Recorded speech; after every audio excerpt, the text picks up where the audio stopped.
Hello my darling, it's Chanel, and today I am doing the monthly wrap-up of my month of January, and boy was it a big month. I'm just going to get straight into it. There's so much to discuss. I was a very busy bee in January. So as usual, I will start with my life.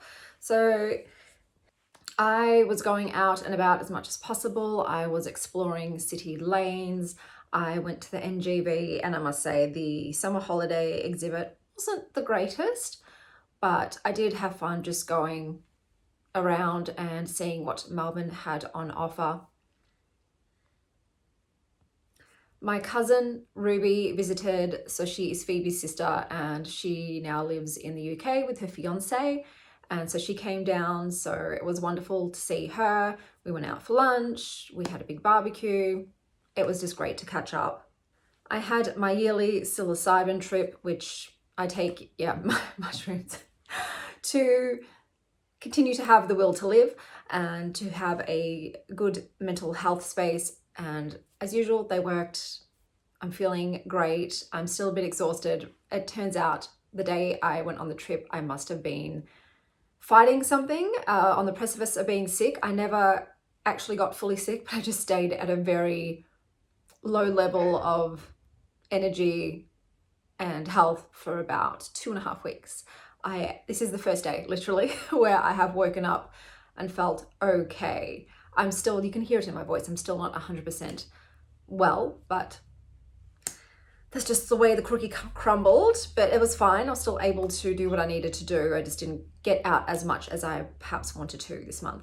The kids and I went on a overnight stay by the beach. We went down to Cape Shank and went to Ryeback Beach and Rye Front Beach, and we stayed in this gorgeous hotel, the RACV hotel, and magnificent, probably the most stunning bathroom I have ever seen in my life. Would 100% return. As pricey, but if you have car insurance with RACV, which I do, you get 25% off the hotel price. So that made it semi-affordable. But yes, the kids and I had an absolute ball there.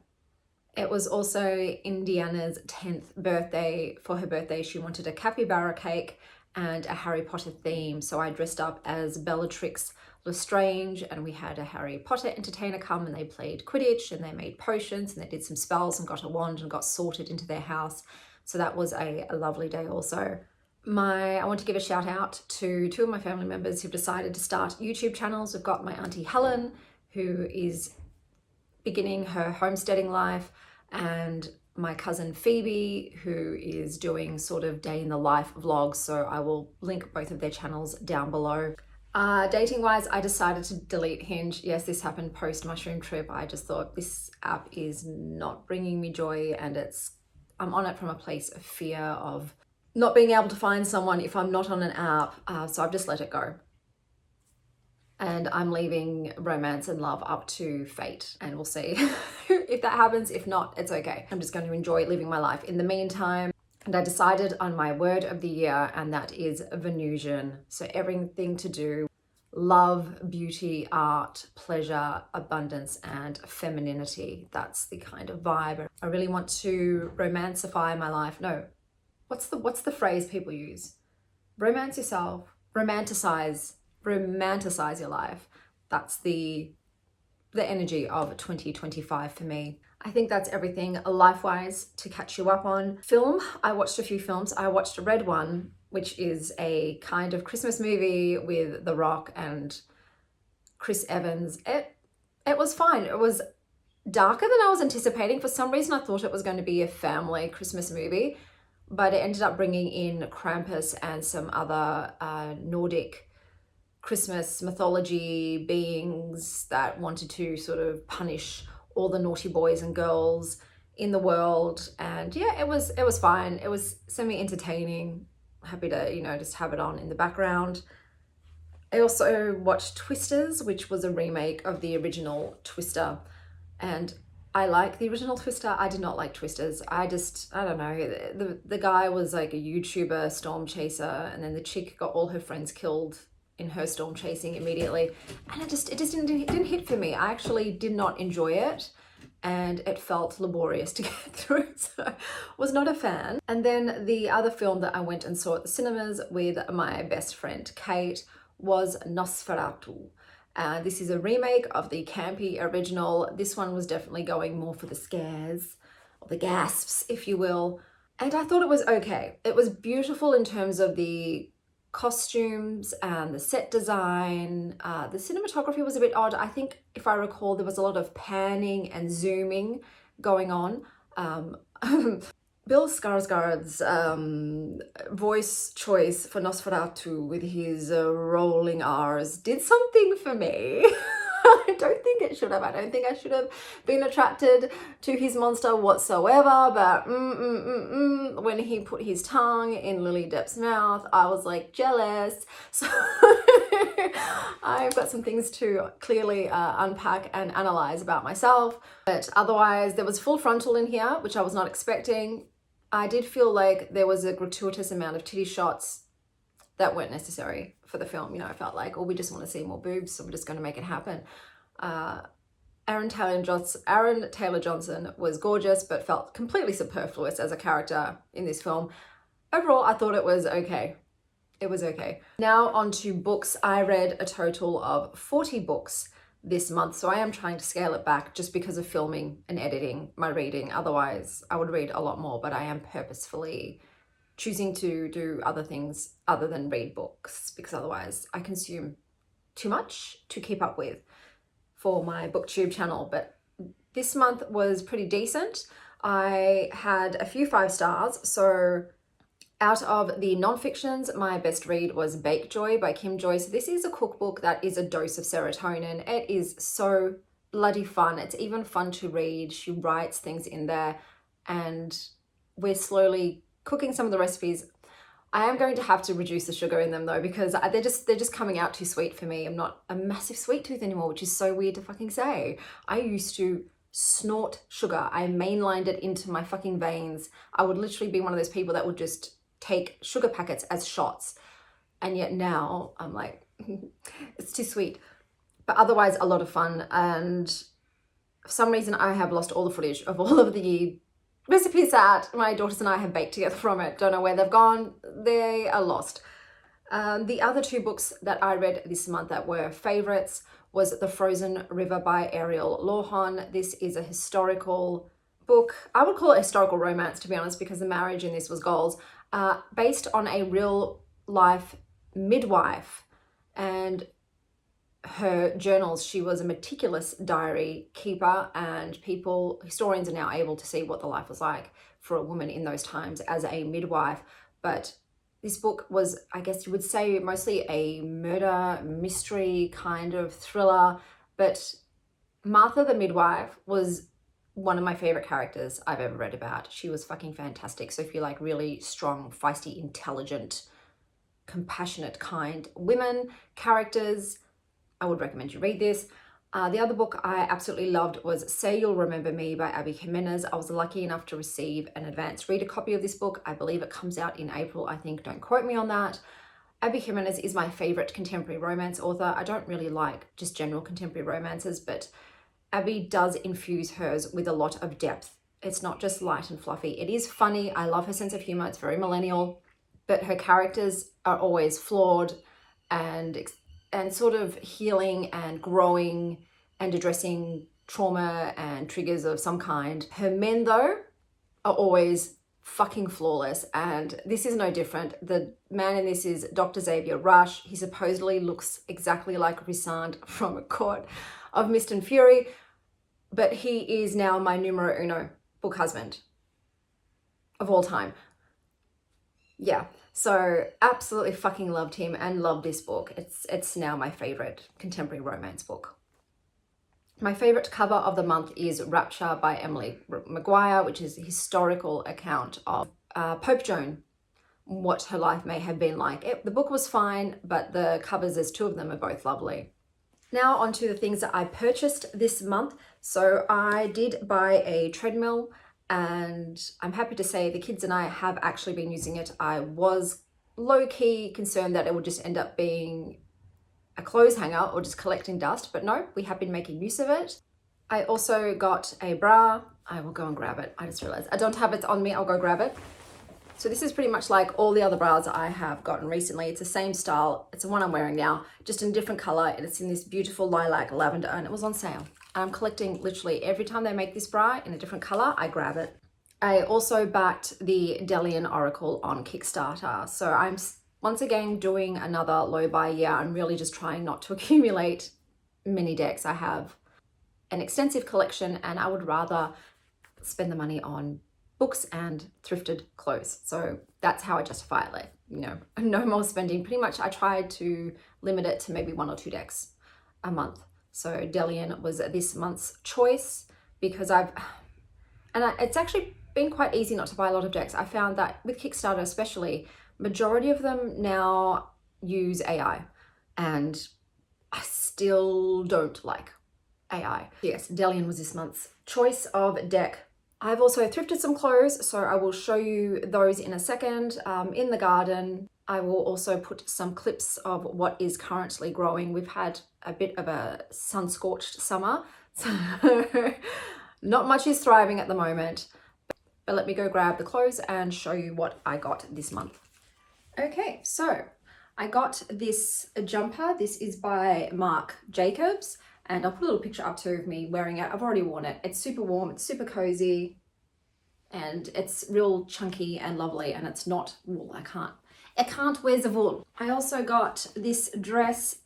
It's meant to be grey, but it's more of a green. As you can see, it's got a cutout in the back as well, and quite a low neckline, but it is super long. I've put a video up because I've already worn this. It's super comfy, but it wasn't great in terms of it. It shows sweat. I also bought this hot pink silky satiny number with a massive split in it. I'm actually a bit concerned now about that split. So I do buy my clothing online, and sometimes things arrive that I'm like, if I'd seen this in store, I wouldn't have bought it. And that is the case with this one. It's just very flimsy. It's by Soroya. It's not lined at all. So this is one that I probably would not have purchased if I'd tried it on. I haven't even tried it on yet. It might not even fit my body well. We'll see. If it doesn't, well, friends and family get first dibs. I also got this dress. As you can see, I'm having a bit of a green moment. I don't know what it is. I've never liked green before, and now green is my favorite color. Life's weird, but I don't know, I thought I'd try out this very vibrant green. It's slinky, it's cute, it's very long, as you can see, so it goes all the way down to my toes because I am a shorty. But I'm actually really excited to wear this one soon because I think it will be a lot of fun, and it's just so comfy because it's just stretchy, like sort of jersey material. And this one is by Helmut Lang. And then I went a bit shoe crazy. I'm pretty much trying to replace all my heels with wedges because I just want the ankle stability. I ain't trying to wear the, you know, the dagger stilettos anymore. No, I want to be able to walk and run if needed. So I got myself some Prada wedges. So it's just, you know, red patent leather. And this is what they look like, super cute little bows. I also got these gold ones. These are by Sophia Webster. So they've got little diamonds in the raffia, and they've just got a little gold strap. I do like dainty ones. I feel like they make my feet look cuter. But then I went full chunk with this one and I couldn't resist. This is by Laurence Descartes. Can you see this absolutely exquisite embroidery? I couldn't resist. My kids saw these and they're like, oh, it looks like Christmas. But I absolutely love shoes if they have detail, and these ones do. So even though I don't need another red wedge, I could not. So those were all of the purchases for this month. I will now take you to the deck and crochet portion where I had 2 decks coming this month. Okay, so veggie garden is looking a little sun-scorched, but we've got some black cherry tomatoes. Unfortunately, all of my black Russians got eaten by birds. I can see there's one there. We'll see if I can actually get it before the birds get to it. Then we've got some other cherry tomatoes, and we've also got some yellow stripy ones. Don't know if you can see them, which are cool. And I don't know if we've got any cucumbers though. It doesn't look like it. Hey guys, welcome to the crochet and deck portion. I've got school pickup in 10 minutes, so I gotta do this quickly this time. So this is the bag that I crocheted. I used multiple yarns. One was a Maximu in, what's the word? Merino wool. And then one was from a beautiful friend, Kate, that you would have seen she got me last month. So I combined them and then did this little orange thing here because it matches the color scheme of this oracle, which has a lot of blues and oranges, as you can see. Like, I mean, pretty good. Pretty good, but the backs do not match. So this is a Phyllis Oracle, which I backed on Kickstarter. The backs are cute, but I don't know why the creator went with black. It's just not, it doesn't match the rest of the deck. It's got a beautiful copper gilding. It's got a luscious swishy matte cardstock and more beautiful copper gilding foiling. Sorry, guys, I'm sorry. I had a massive coffee in the middle of the afternoon. Wrong choice, but here we are. I'm caffeinated and ready to go. This is the cat deck, and most of the colors are green, yellow, orange, and blues. Green, what did I say green? Blues and oranges and a bit of black. That's the colors I meant. See, like this. This is the most of the deck. I love this deck. So at first when it came, I sort of questioned myself, oh, Chanel, did you really need another cat deck? But then the quality is fantastic. Love the quality. Where is the guidebook? Give me a second. I'll be right back. Okay, here it is. So this is the guidebook. It's a nice matte guidebook and it is just black and white. One thing I don't like about the guidebook is the cards are not numbered, so there's no numbering, and it's not in alphabetical order. So you have to go to the contents every time to find the card because it's just a rando baby.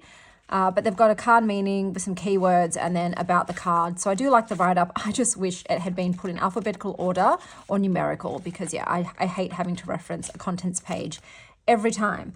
But back to the deck. The quality is gorgeous.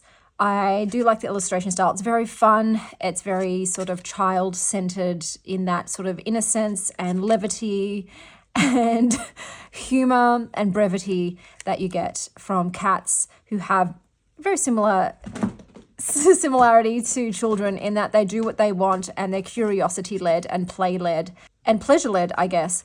But this deck absolutely cemented its position in my collection when I decided to use it right before my psilocybin trip. And this is the card I pulled, Infinite Ripples, which the meaning just sent chills down my spine, and it sort of informed my trip for me and the overall message. So it's forever going to remain with me because I've sort of put a pin in it in this very pivotal part of my life and trip. But I think it's a fantastic deck. It is mostly positively skewed, so it's not even, you know, this one says toxic energy. The write-up is still very loving and friendly and not alarming. It's not an alarming deck. So even the cards that you would think, okay, that's really negative, it's fine. You read the guidebook and you're like, oh, okay, yeah, I can see what you mean there. It's like constructive criticism, not even, what would I word it as? Like gentle, loving guidance. You know, it's sort of giving you a lesson, but in a palatable, non-judgmental way. This deck has all of the major arcana archetypes in here as well, as you can see, and then it's got its own oracle cards as well. But it's very cute, even though it's not my style. This is the deck that is not my style in terms of the artwork and the color scheme. I'm not a primary colors girl, but you know, it worked. It came to me at the right time for the right reason. It's one of those kind of decks where I didn't understand why I was backing it beside it being a cat deck, but then after it arrived, I'm like, oh, so I could get that one particular message at this very particular point in my life. But yeah, this was the Phyllis Oracle, and I think it's a darling deck. And then we've got the second bag I made. It looks a bit weird and wonky here because I forgot to put a goddamn buttonhole in there when I was crocheting it. This I did also in Suzette Stitch. This was with that blue yarn from before, so same blue yarn, but I paired it with 2 organic cotton yarns as well because I wanted it to be really thick and cozy. I'm loving triple plying yarn at the moment when it comes to making bags. And I made this for the Killig Oracle. So those are the backs, which I think is too darn cute. This is the Killig Oracle. It was on Kickstarter as well. It's by Monica Ann, and I used to have her You Are Here deck, and I donated it, which I regret. But it was because it had a very strong scent that I just could not deal with. So every time I took it out, it was just overwhelming for me. But I missed out. She was selling the deck again with this one, but you had to get in super fast and I wasn't quick enough. So I missed out on getting both the decks, which I'm spewing because the You Are Here is even more my style than this one. This is super cute. It is a love-based deck. That's what Killing sort of means. So it's got the love spreads here, and then these are the write-ups. So you've got the picture, the title, you've got some keywords, alternative meetings, a little sort of journal prompt question here, and then about the card. And it's sort of split into single and in a relationship. I didn't realize how romantic relationship based this deck was going to be. Majority of the cards are about that rather than just sort of relationships in general. So sometimes as a single Pringle, I don't find the cards super applicable. But these are the backs. It's got the gorgeous sparkly edging, which is now, obviously it's not in order, so you don't get the intended effect, but it's still really cool. A beautiful matte cardstock. Swishy matte cardstocks is one of my favorites. It's just got a lovely sound and sensory experience when you overhand it. So this is a very sort of modern collage deck. It's in pastel pop colorways, which sometimes I'm in the mood for. You know, every now and again I am a pastel goth queen, and this kind of hits that spot for me.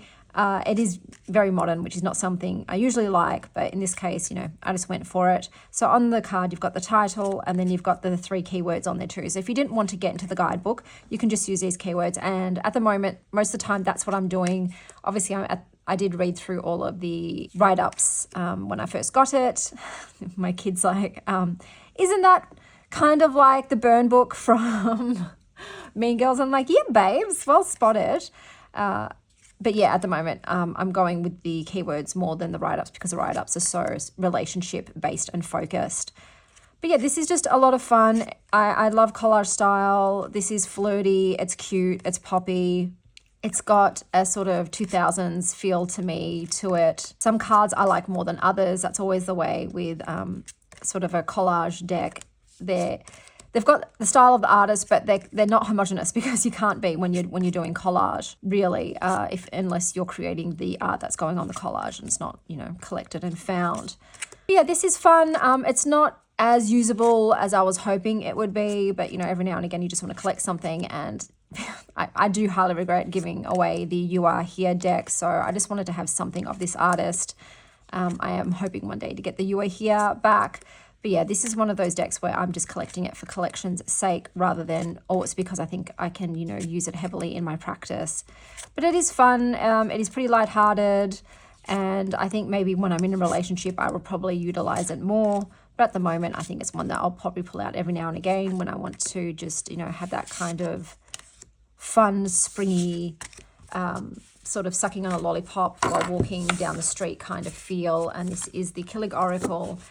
And those were the decks and the crocheted bags that I did for this month. That's everything for my month of January. I hope everybody else's Januaries treated you kindly and weren't too overwhelming. I feel like January is just one of those months where it's just jam-packed and everything's going on. But until next time, stay wild, Star Child.